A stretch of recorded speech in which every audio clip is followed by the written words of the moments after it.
വിശുദ്ധ നാട്ടിലേക്ക് ക്രൈസ്തവർ നടത്തിയ തീർത്ഥാടനങ്ങൾക്ക് 1500 വർഷങ്ങളുടെ പഴക്കം.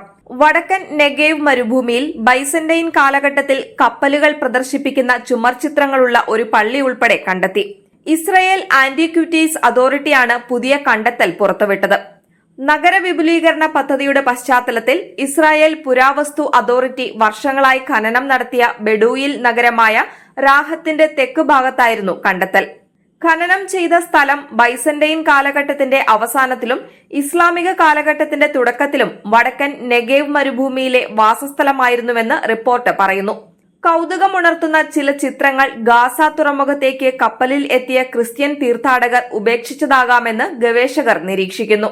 അവരുടെ തീർത്ഥാടനത്തിലെ ആദ്യത്തെ ഉൾനാടൻ ഇടത്താവളം റാഹത്ത് പള്ളിയായിരുന്നു. ഇവിടെ നിന്നാണ് രാജ്യത്തുടനീളമുള്ള മറ്റ് സ്ഥലങ്ങളിലേക്ക് തീർത്ഥാടനം നടത്തിയതെന്നാണ് കണ്ടെത്തൽ. പുരാതന തുറമുഖമായ ഗാസയിൽ നിന്ന് അര ദിവസത്തെ കാൽനടയാത്ര മാത്രമേയുള്ളൂ ഇവിടേക്ക്. തീരത്ത് നിന്ന് നെഗേവിന്റെ പ്രധാന നഗരമായ ബിയർഷവയിലേക്ക് നയിക്കുന്ന പുരാതന റോഡിലാണ് കണ്ടെത്തിയ പള്ളി സ്ഥിതി ചെയ്യുന്നത്.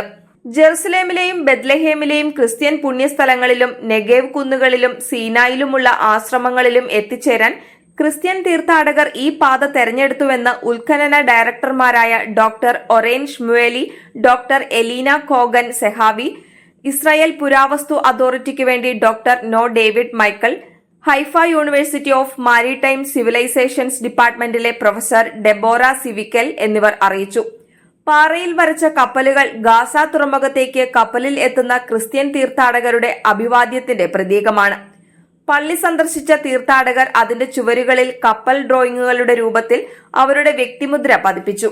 കപ്പൽ തീർച്ചയായും ഒരു പഴയ ക്രിസ്ത്യൻ പ്രതീകമാണ്. എന്നാൽ ഈ സാഹചര്യത്തിൽ തീർത്ഥാടകർ വിശുദ്ധ നാട്ടിലേക്ക് യാത്ര ചെയ്ത യഥാർത്ഥ കപ്പലുകളുടെ യഥാർത്ഥ ഗ്രാഫിക്കൽ ചിത്രീകരണമാണിതെന്നും ഗവേഷകർ പറയുന്നു.